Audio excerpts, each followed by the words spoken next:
மற்ற அரசியல் கட்சிகள் எல்லாம் ஏதோ இன்ஸ்டால்மெண்ட்ல தேர்தல் அறிக்கையை வெளியிட்டு இருக்காங்க. அதுல என்ன அறிவிக்கிறாங்க?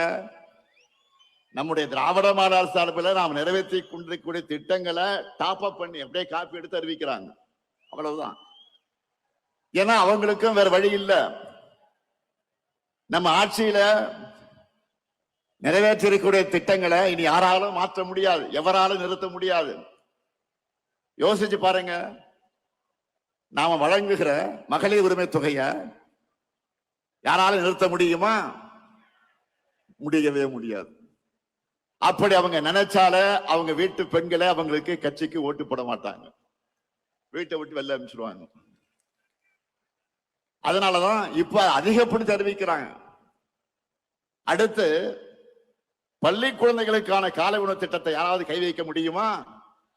சொல்லுங்க, முடியுமா? அந்த குழந்தைகளை பட்டினி போட்டா தமிழ்நாட்டு மக்கள் அவங்க சும்மா விட மாட்டாங்க. அதே மாதிரி பெண்களுக்கான விடியல் பயண திட்டத்தை அவங்களால மாத்த முடியுமா?